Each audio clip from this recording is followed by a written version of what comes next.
Modern Hollywood seeks to empower women, but doesn't see femininity or sexuality as part of that empowerment. When Brie Larson's Captain Marvel wasn't saving the world, she was spending a lot of time with her hunky commanding officer, a cat-stroking secret agent, and a pointy-eared shapeshifter, but she kept things strictly platonic with all of them. Strangely, many critics approved. Stylist magazine argued that the real superpower in Captain Marvel is female friendship, while Screen Rant put the absence of a love interest on its list of 5 things that Captain Marvel did better than Wonder Woman. Superheroes have far less romance in their lives than they used to.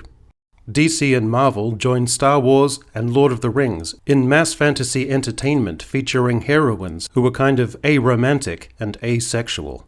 Consider the profoundly romantic and poignant exchanges when Aragorn falls in love with Arwen in The Lord of the Rings, and the challenges they face as their love grows richer throughout the saga, and Galadriel, Galadriel.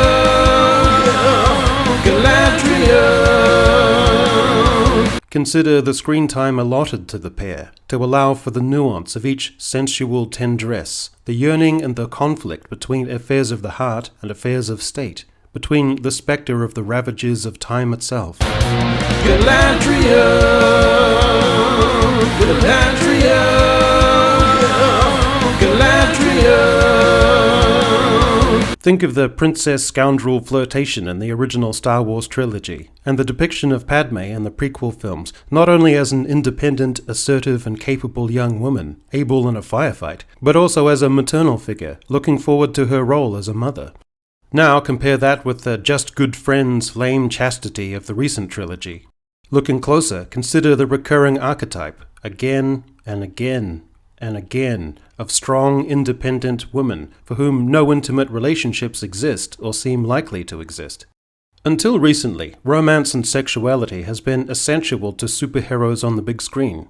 Michael Keaton-era Batman had Vicky Vale, and the almost dauntingly erotic Michelle Pfeiffer as Catwoman. And the superhero genre can lay claim to at least 2 iconic romantic sequences. One is the Airborne Ballet, scored by John Williams, during which Superman flies Lois Lane over the sparkling city in Richard Donner's Superman. The other is the moment when a rain-drenched Mary Jane Watson peels back Spidey's mask just enough to kiss him as he hangs upside down in Sam Raimi's Spider-Man. But in recent years, superhero films have largely dispensed with sexuality, seduction, and romance. Love interests have been sidelined or written out altogether. One explanation may be that there is just no room for romance anymore. When you've got a convoluted, multi-film epic about 50 heroes foiling a genocidal alien giant, something has to hit the cutting room floor. But I think there are more dismal modern forces at work. The modern generation is, according to polling, the most sexually diverse there has ever been, with up to 20% identifying as LGBT, with further categories and permutations such as non-binary, gender fluid, and genderqueer. It might be logical to extrapolate from this and assume that the breaking down of constricting sexual and social conventions and expectations, the corrosive consequences of societal and self-repression being dispelled, and the affirming nature of unabashed self-recognition would lead to more sexual openness and disinhibition.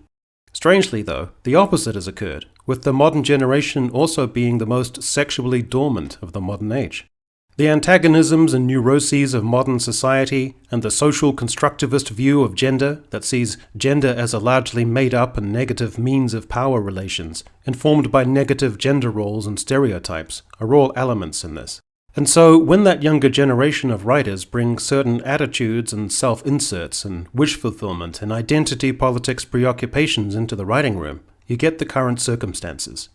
Increasingly, female superhero characters are depicted as every bit as powerful as the men, or as not substantially dependent on a mentor, cannot be portrayed as being bested in a physical confrontation with a man, or be seen to be bested in an exchange of repartee, cannot have a process or approach explained to them in even a supportive or productive way, cannot undergo a character arc that sees them begin as fallible, even on the way to becoming self-sufficient and powerful, cannot be overly emotionally demonstrative in a way that would see them socially or professionally compromised, and their decisions cannot be overridden, or at least not without consequences. The key term in all of that is the idea of being compromised.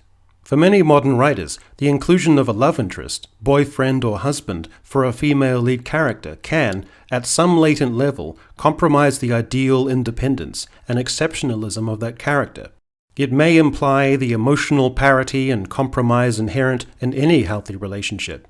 It may imply a lessening of such a character's freedom, presence, and depiction as a force of nature if there are the commitments and ties of a relationship. And it may even imply the consequences of a furtherance and consummation of such relationships, such as child-rearing or domesticity, and limiting, compromising gender conventions. Oddly, you might think there would be the introduction of himbos, toy boys, subverted and exploited chads, or simps. But these writers have eschewed even this. The consequence is a kind of sterile, chaste empowerment. Another element refers back to my first notion, that modern Hollywood is set on empowering women, but not femininity. Body types have gone from curvaceous, which many assumed was the thing modern feminism wished to promote in the face of unrealistic body expectations, to instead favoring a female body type that is lacking in curves at all, and more approximates the physique of a 16-year-old boy. This is aligned with the breaking down of any distinction between masculine and feminine physical fighting prowess and endurance. Do mainstream men or women want to see these types of physiques, or conflating of the genders into the same action archetype? Doesn't the success of the original Wonder Woman prove that unabashed appreciation of the female form, in its graceful and athletic movement, and the character's amorous interest in her co-lead, prove that cinema-goers of both genders like such depictions? The likes of Wonder Woman and Black Widow are becoming exceptions. The female form is increasingly being covered up, in full-length bodysuits that reduce the breasts to window mannequin mounds and hips to less sheer curves, and which articulate little else. Perhaps with the intention of steering the viewer's gaze away from objectification and more towards the heroine's ability and persona, it also has a negating effect, diminishing the female aptitude for seduction, allure, charm, and the power also inherent with sensuality and beauty.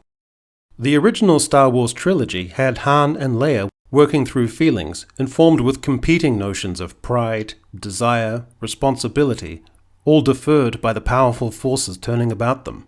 There is sensual and sexual tension between them, Leia puncturing Han's male ego and presumption, and Han teasingly puncturing her royal lineage and trappings, until eventually they have a brief, interrupted encounter.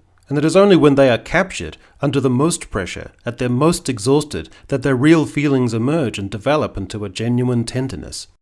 The first ominous signs of where the modern era would start to depart from such layers of messy and nonetheless rewarding drama were when people began to openly deconstruct and contest Han and Leia's interaction on the Millennium Falcon.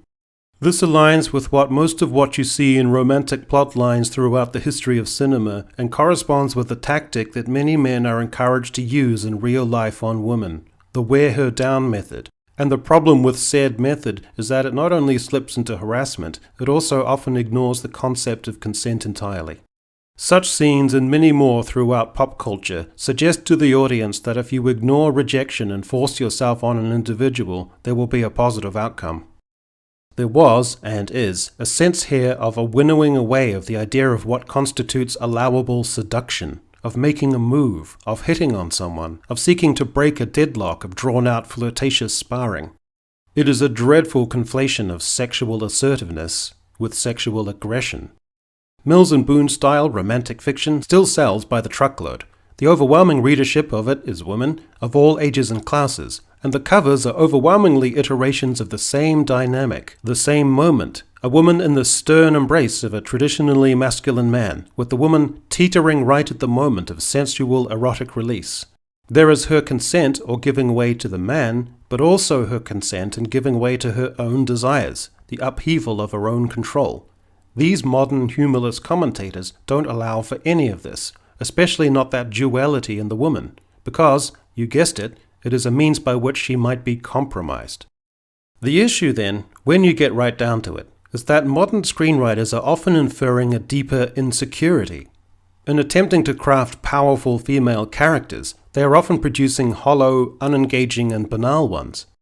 Not because those characters are single and independent and assertive. There are plenty of women like that who are the coolest people you're likely to meet. but because the characters have been cordoned off, a little pathetically, from anything that might be seen to compromise them, developmentally, socially, romantically, or sexually. They don't have to make mistakes, be brought down, grow, and change. They are the modern Hollywood screenwriters' equivalents of Peter Pan, forever dueling with the patriarchal pirates in the Neverland of La La Land.